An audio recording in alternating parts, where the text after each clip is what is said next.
The Sporlan division of Parker Hannifin proudly sponsors the Advanced Refrigeration Podcast. There are a lot of questions surrounding the transition to A2L refrigerants and a lot of talking heads disseminating nebulous answers. But when your technician is face-to-face with the first A2L transition project, where do you turn for real-world answers about this specific job? Parker Sporlan's Virtual Engineer is an innovative online design tool to size and select the correct components for climate control and refrigeration applications. Get your A2L system flow and component selection answers in 3 simple steps. Enter your application details, size, and select products, then download your project files. It's that easy. Try it at absolutely no cost. Visit sporlan.com and navigate to the Resource Center. Parker Sporlan, leading the charge.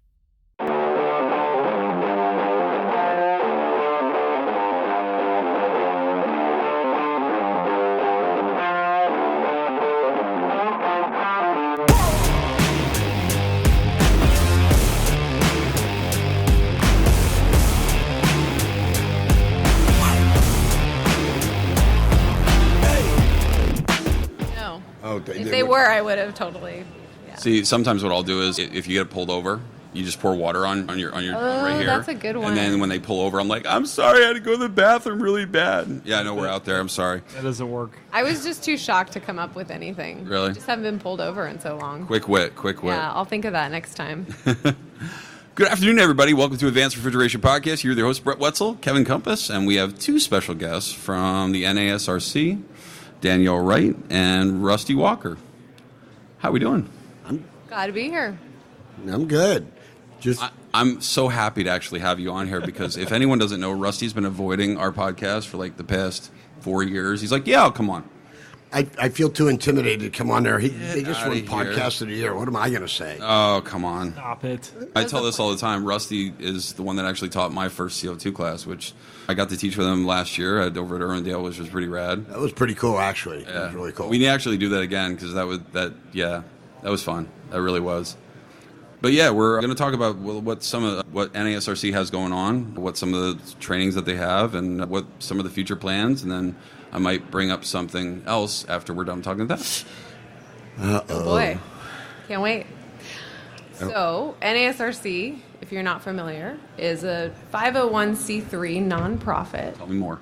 Oh, and we advance natural refrigerants in supermarket refrigeration, CO2, propane, ammonia, the OG refrigerants. But we want to make naturals good for the environment, good for the retailer, and most importantly, good for the technician. So a lot of what we've been focusing on in the past year, with Rusty coming on board, is technician training. It's the key to everything. I've been to a couple of the NASRC events, and I mean, they're for technicians, right? It's you go to some of these trainings, and we have this, and here's the part number, and this is what it does, and it's better than this, and it becomes a sales pitch, right? And fortunately, when NASRC was first having this idea, you had called me. We were on the phone for like 3 hours. Yep.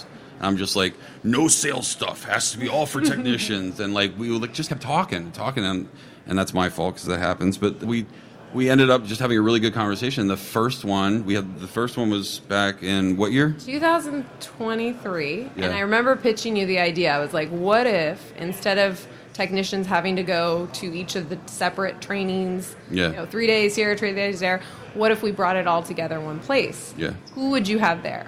And that's when you started listing off. She's like, hold on, I'm losing it because I just kept squirreling and she just kept writing down. She's like, what? Hold on, I lost that one and went back. Who is training? What are they training on? What's actually going to be helpful for technicians? And we've kept that spirit for those trainings very strictly. If anything is promotional or even perceived as promotional, it's cut. So it's really for technicians and what's going to help them be successful in the field. Yes. And after doing a couple, this is why I have Rusty here. He's just my yes man. I freeze in front of the microphone, so. And then secretly, we had this other mission to recruit the best CO2 trainer in the industry. So we hooked him by having him come. He had so much fun training. He's like, this is awesome. I could do this all the time. I'm like, could you? What's your number? Come to the dark side. We have cookies. We have cookies. That's actually not true. They tried to get a good trainer, and I was the only one left. So, But what do you guys got going on besides the NASRC events, right? What else do you have cooking as far as what Rusty's doing out there? Well, we're building out a whole workforce development initiative. When NASRC first started, we didn't do much in this area at all. We were about codes and standards, what's stopping CO2, propane, and ammonia from becoming the norm, or at least an option, a viable option. We were focused on funding programs, so now we have programs in California and New York that are actually giving money to projects to switch from HFC to natural systems. But the key to making all this work, you could have all the money in the world to pay for projects, you could have the best technologies, and if you don't have the people to actually install, service, and maintain these systems, we don't have anything. Well, you do. You just have a whole bunch of tired technicians and angry technicians. Here. Stop it. So we pivoted a few years ago to start focusing on the training, and we've been building that out ever since. Yeah. Working kind of backwards, like how do we get people into this industry? Cookies. Cookies, definitely important.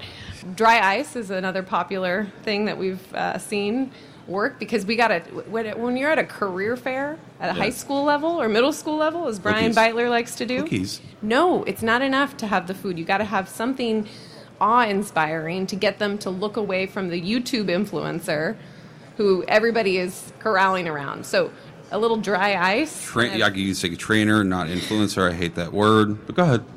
No. At the career fairs, there are legit influencers, YouTube and whatever, Instagram, that are trying to tell kids this is what you could be, right? So as opposed could to be having dry ice. Could be dry ice. I don't. Maybe I fell asleep.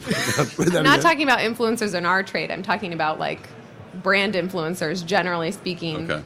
It's an attractive trade, or sorry, not even a trade. It's an attractive pastime job for a lot of young people who that's what they want to be, right? So you got to get them over to your table.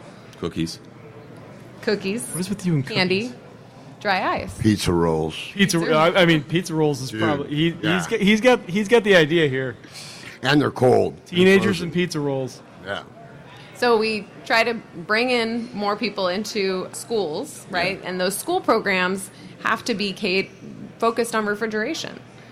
And let's be real, a lot of these HVAC&R schools are really big on the HVAC side. Yes. Not so much on the R. Yes. So we started a pilot to train the faculty members, train the trainers. Yep. So that they would feel comfortable in refrigeration. They don't have the opportunity to get trained. Get them not only just a brush up on the basics, but CO2 in particular.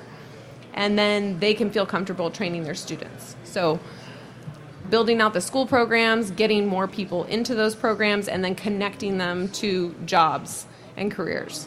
Are you guys also helping to build some curriculum? Because like you said before, like straight up, like at all these schools, HVAC, and that's all they really do. Like single systems and rooftop units, and they're like, that's it. Like I didn't know what this was. I didn't know this even existed. I was doing water treatment when I got in this trade by accident, and I was like, what do you do? And they're like, we make shit cold. I'm like, how does that work? Like I didn't know. Like I knew nothing about refrigeration. So like being able to educate them and say, hey, like there is stuff out there that's different than just doing residential HVAC. And we're still removing heat. The process is the same. There's just little controls nuances, as you'd probably agree with me, right, Russ? Yeah. So it's funny you say that because a lot of people go in, like Danielle said, they go into the HVAC side of it and they get it. So I've been doing a lot of interviews with a bunch of different technicians. And the one thing I hear all the reefer guys, right? And one thing I hear from a lot of the younger guys, I did HVAC for a year or 2 years or 3 years, whatever it is, and I got bored.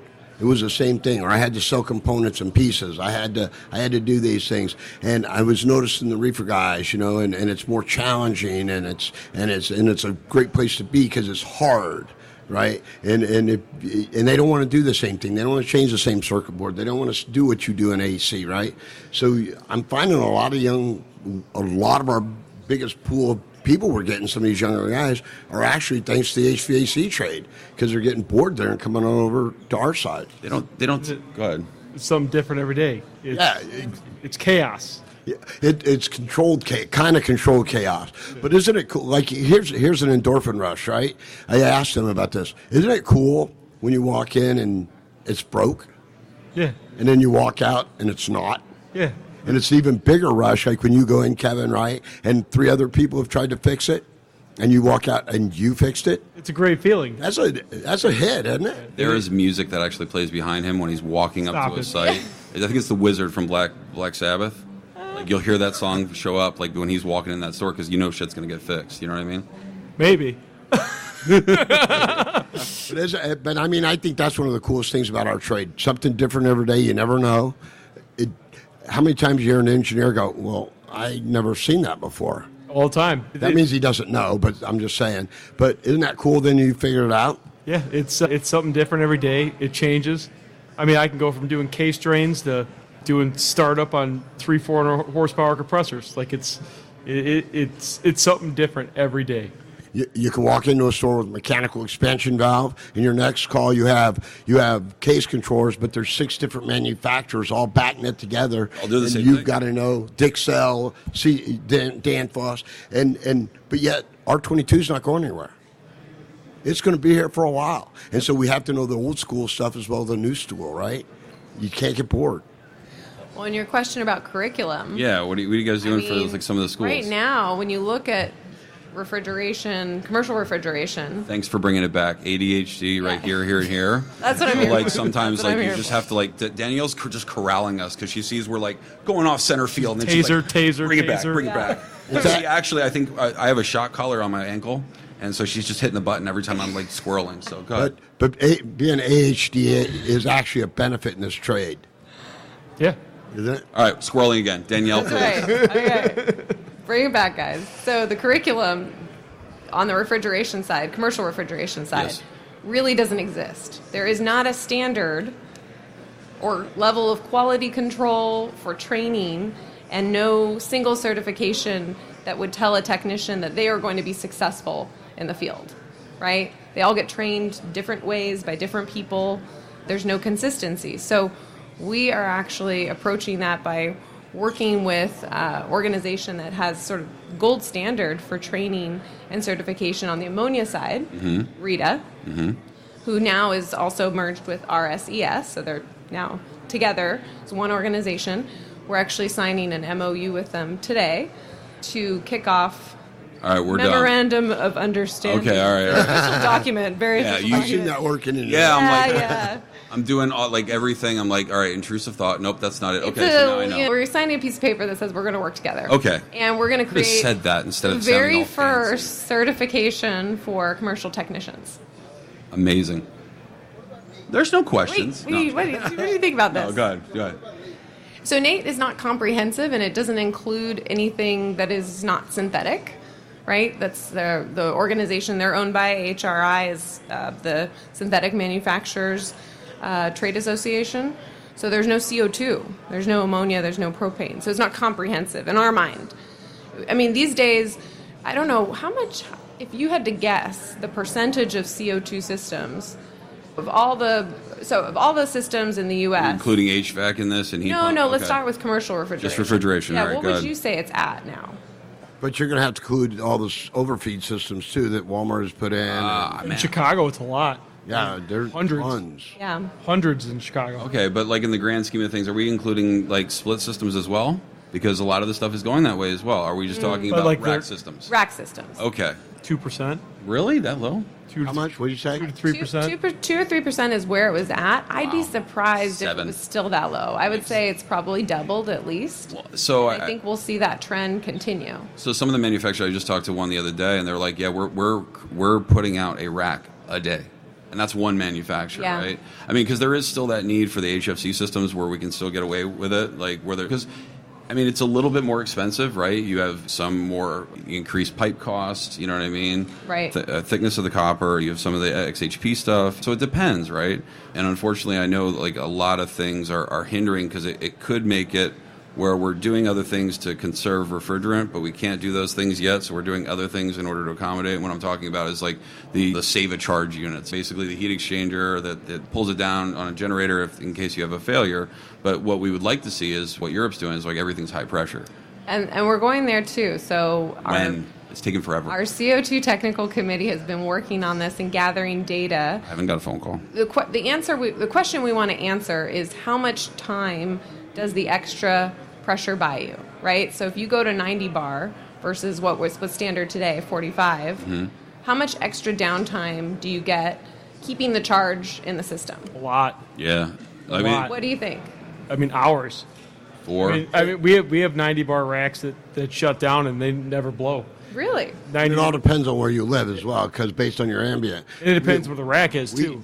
Yeah, but we took a rack down in Alaska, and we were down 2,000 pounds. We were done 3 weeks, but the ambient was so cold, it wasn't an issue for us. Yeah. And that time is going to change when you go down to Miami, too. I mean, if it's in a mechanical room inside and it's 90 degrees outside, I mean, it may never blow. Yeah, it just depends. Yeah, it depends on what the mechanical room temp is. So Walmart is leading an exercise right now to model what those how much extra time is procured by having the higher bar rating. Yeah. And then by climate zone and by system type. So they've got a model for CO2 liquid overfeed, they've got a transcritical booster, and so we're using that data to sort of back up why the industry should go to higher pressure rating. Well, I mean, because we've had problems with not necessarily having a CO2 shortage, but we're having a bottle shortage. But Robert Oxygen is adding the aluminum ones to that to feed. I heard that, yeah. And they're pretty nice, and they're all over. But they are trying to fix that supply chain issue with the. It would be so nice to have aluminum bottles and not. I got a picture of the guy. He's probably 75, and he's lifting one up almost like this. So it's really cool.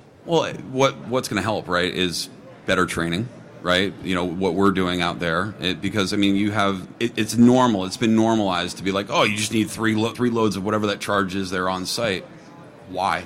If the startup is done properly, the commissioning is done properly, then we shouldn't have to have that much extra CO2, which then reduces the amount of bottles that they have on site. Yeah, I don't know about that. I'm going with Kevin on this. I live it every day. I want the charge there. I'm not. Three loads of charge. Not maybe 3, but that's what I'm saying. Accidents happen, power outages happen. I get but that. Going to 90 bar. Keep me a couple of vapors, or a vapor, at least one vapor, just in case, God forbid. And See, I don't know the vapors. We've been going away from all of them. We can't get vapor tanks half the time. Well, yeah, and that's part of the problem, and you don't want them to make their own vapor. Never mind. No, we don't talk about that. Stop it. But What if the distribution was better, though? Like, what if you knew for sure you could get it in stock at your local wholesaler? Probably. Yeah, at the local wholesaler, it'd be better. Like, now we have to deal with Airgas or, like, Lundy. Right. And they don't want to open up. Yeah. yeah, They're the only two, really, that are providing that, like, refrigerant. United does have CO2, but it's usually very, very limited on, like, how much actual supply they have. Yeah. and it depends on where you're at, too. Big supplier in Chicago usually keeps 10, 15 tanks at every location. But the problem is getting the tanks. So in the middle of the night, I got to either send a pickup truck or a stake bed to go get it. Especially if I need a large amount of gas. Like, it's... To be fair, your truck's like already overweighted. Yeah, so, well, yeah. That's the I reason. can only imagine. It's bad. Yeah. I mean, I need to send a pickup truck or a stake bed. And if I call Airgas and ask them to open up and I need like 30 tanks of CO2, they're going to laugh. And then most of the time, they're not going to respond.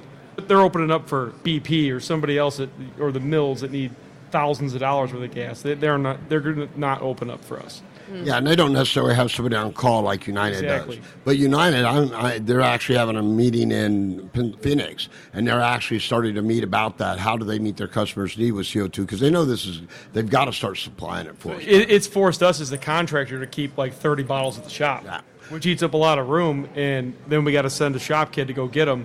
Thank God we keep him on skids so he could just pop them in the back of the mini steak bed with the forklift, and he's on the road.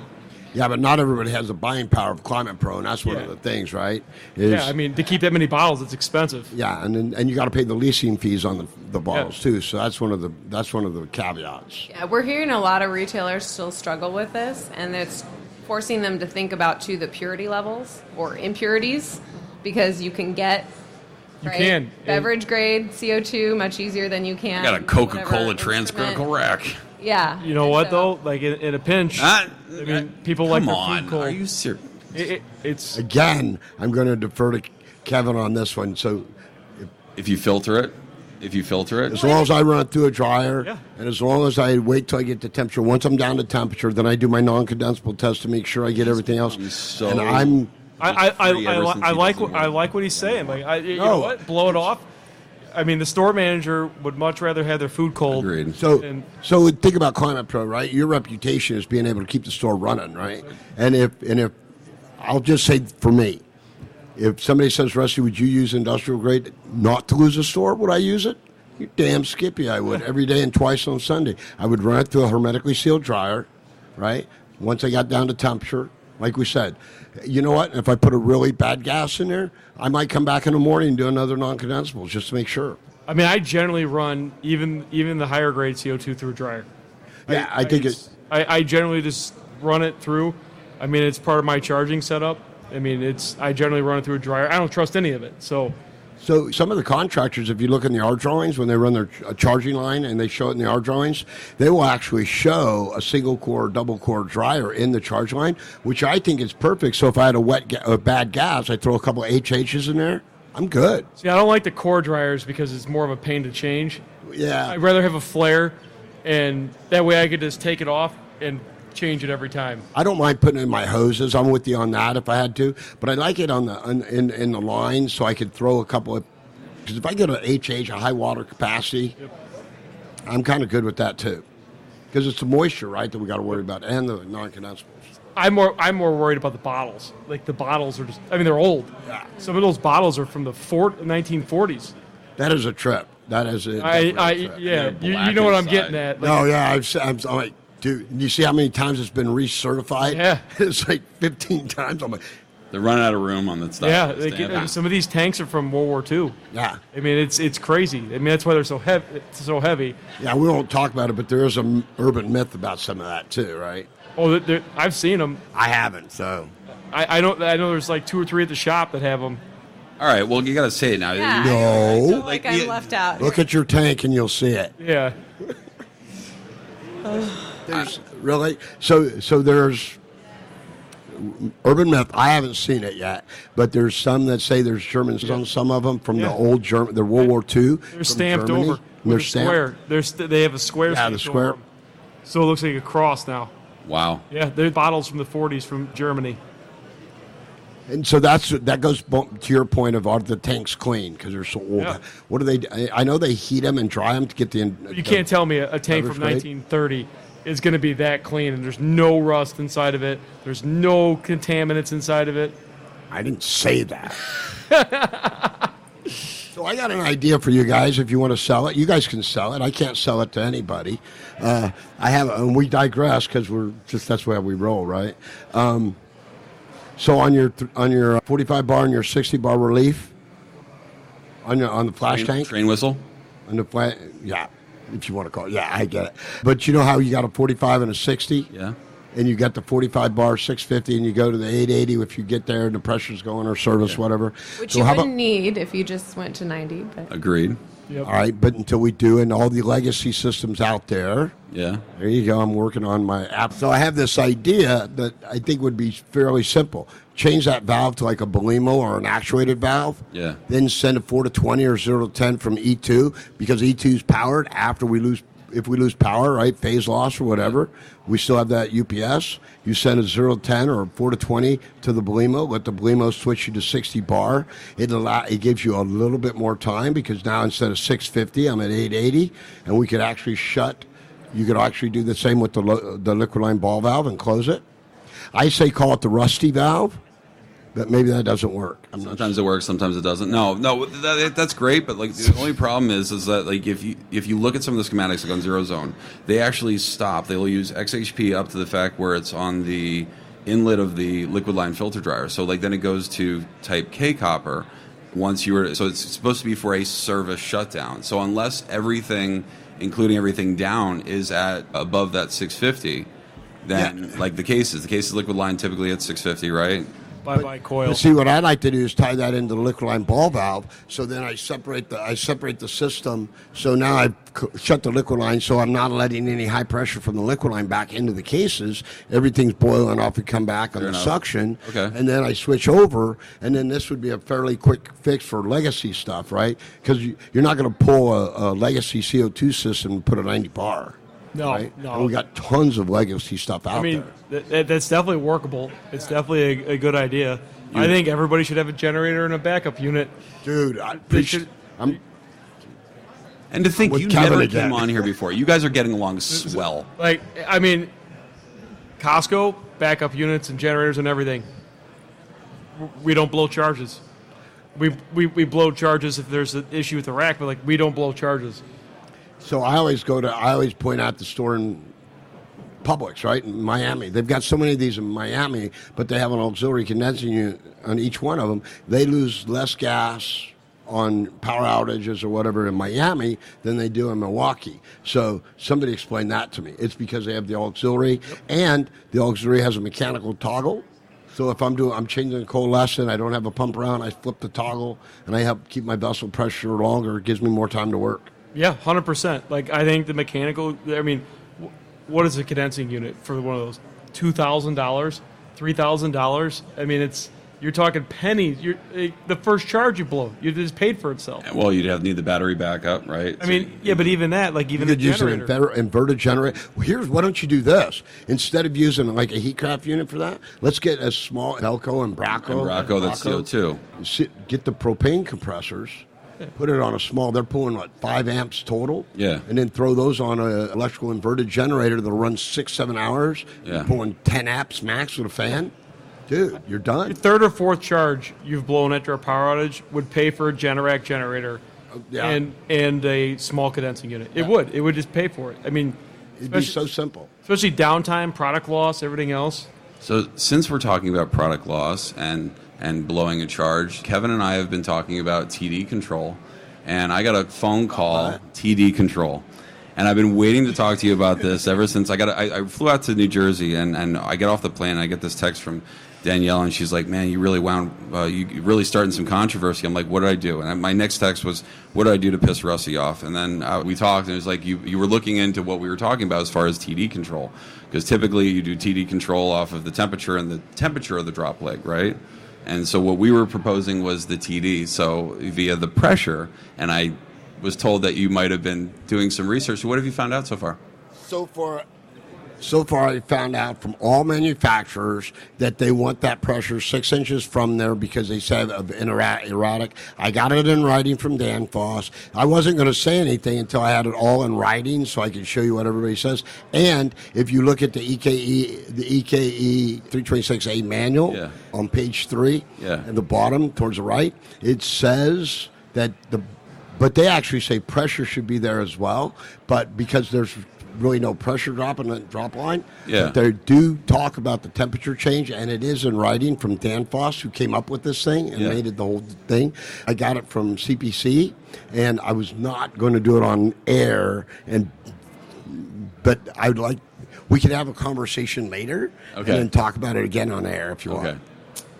But I'm just showing you what they say and what they said and where their data shows. So you and I need to talk because like you're describing something a little bit different. But I'm sorry, I was really curious and it was bothering me. It's I don't know. That's what you were talking about though, right? Or were you talking? No. I was talking about doing instead of like we do TD control for the fans off of the actual outlet.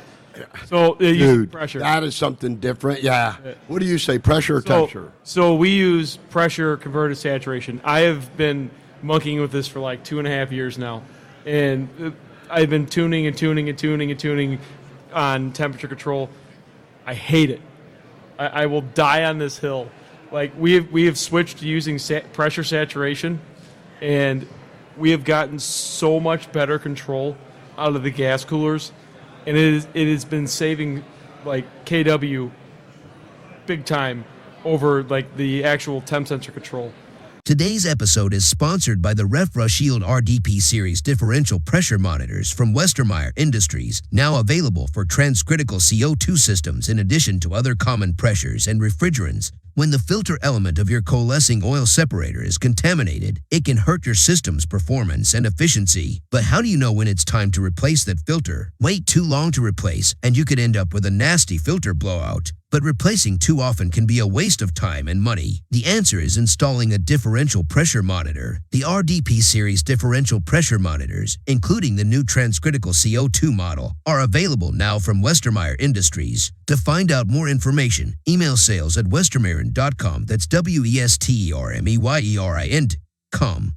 The theory is so I've seen. Oh, go ahead. I'm sorry, Brett. No, that's fine. The theory is because like it's almost like when you're trying to do EPR control off of case temperature, but you have case controllers on there, where the expansion valves are like, I don't know what I'm doing because it like it's right because they're fighting each other. Yeah, because your superheat's all over the place because your saturated is changing so drastically. Same thing with this. What we're talking about, you have two different PIDs that are basically trying to control the same damn thing. You got the HPV that's trying to control this. You also got the fans trying to control this, and They're it's like fighting. I don't know what to do, and you'll see it in the graphs. Yeah, they overlap each other, and like you could tell these racks with poor fan.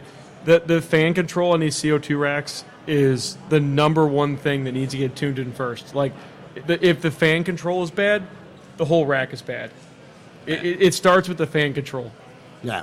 So I don't have a dog in the fight because I haven't made up my mind yet, because I hear everybody, I've watched them wreck on both ways and everything. And so what I want to do is make sure we're not talking about one specific place and temperature range, because in Miami it's going to be different because I'm going to be running my fans all the time anyway. So they don't have a lot I of have tried control. it from California through Chicago through the East Coast. I mean, I've done tuning at certain stores where like everywhere I've tried it, we've been successful, and it's cut down on the fan cycling tremendously in the oscillations. We went from 300 to 400 pound swings in the fans to 30 to 20 pound swings in pressure, and then the temperature kind of levels out with it. I mean, CO2 is no different than any DX refrigerant we've done. Correct. We've done DX refrigerant control off of saturation for 20 years. And everybody, when we went to CO2 control, it's got to be droplet temp. It's got to be droplet temp. Everybody, all the manufacturers said the same thing. But I think we missed for the fans when they're doing drop leg versus ambient doing TD control. Yep. Yeah. I think we missed the boat here, and everybody's saying this, and everybody says you got to do this, but pressure works. But I think probably the reason why is because they get caught up on that super critical, right? Like once we hit 1055, we're running.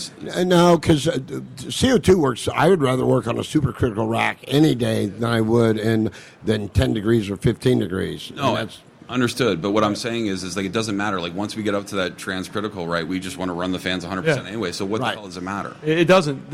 As soon as we get above 85 degrees outside, lock them on. Right. All we're doing is de-superheating. Right. And I thought we were talking about subcool though. No. When you're talking about subcritical operation is what we're talking about. Yeah, subcritical. Supercritical is easy. Yeah. Just turn on the fans. Yes. Subcritical operation is where we're losing all this KW and we're losing all this efficiency on these racks, and that's where they have all these issues. I see more issues with the fan control at all these retailers than anything, and it all comes down to they're all using drop leg temp control. As soon as we switch over to using saturation and we tune those fans in, and I will say this, until the fans are split apart and they can cycle, you're going to have horrible control.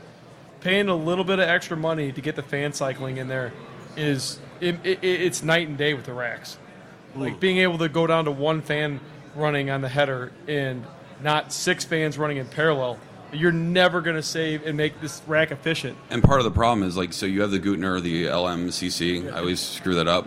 They never stay below 10% for more than 5 minutes because you'll have the seesaw effect where HPV opens up, oh crap, then the fans ramp up, and then it goes down, creates a crap ton of subcooling because you get a lot of cooling off that, air blowing across that adiabatic, and then all of a sudden now the drops, and now it never catches up. So you'll have this seesaw effect. And I got at least 5 or 6 graphs from different facilities where you can see this go on day in and day out. And subcritical is that's when we're making up for our energy consumption for these. And that's where we're going to spend most of our time anyway. And we're not hitting it Yeah. because we have poor oscillations in the control. And until those fans are able to cycle, we're never going to hit what we need to. And being in Chicago, when it's 10 degrees outside and we bring on fans at 10% and you bring on 6 fans, that tempest goes whoop, right down the hole, then the HPV just shuts and it just does this the entire time. Right, and it's when you get into those extremes that you start seeing that. Because I was just in St. Cloud and we saw the same thing. Yeah, I've been all winter up north, and we see the same things when that ambient temperature really gets below that 41 degrees, right? Where they're actually, it really should be start cycling off and they start splitting the condensers, but we still don't do that yet. I think I saw somebody starting to split, and that's would answer a lot of it. Ref Plus. Yeah. You know, I will say this, and Ref Plus is doing that. I saw somebody was until we start splitting up north, you're going to have really poor control. I mean, it's no different than a normal refrigerant. Everybody's afraid, but like it goes back to refrigeration 101. Right. Like we've been doing racks like this for 30 years. Right, and they're trying to add that Polimo modulating valve that they're going to bypass the condensing unit. Why don't we just split it like we've always done it? I agree with that 100%. I don't like gas cooler bypass. You know what I'm talking about, where they're putting that Polimo on there? Yep. It's got its place. It definitely has its place. It works for certain applications, but I think we're opening a whole nother can of worms that we could just solve with easily splitting a condenser. They're adding complications for no reason when we know how to do... We know how to do split. We know how to do split. We've been doing it for 30, 40 years. I agree with that 100%. Yeah, because that modulating valve just trips me out. So I have a question. I get this all the time. Thank God. Like yesterday, probably 3 or 4 times when talking about CO2, and it's no different as a refrigerant, or it's different as a refrigerant, but no different than any other refrigeration system. What do you say to people that say, oh, but it's so high pressure, it's dangerous? Every refrigerant can get high pressure. I mean, if you look at anything, I mean, any refrigerant can get to that high. I mean, it's just going to blow some other component. That's what we said about 410A when 410A came out, right? And if somebody goes scuba diving, what's the pressure of the oxygen sitting on the tank? Or the oxygen tank in your truck. Or nitrogen. About a forklift truck. Yeah. Somebody driving a forklift. What's the hydraulic pressure? And it's CO2. The pressure, I think, is really going to be a non-issue moving forward in a few years. We're just going to get used to it, just like we did with 410A.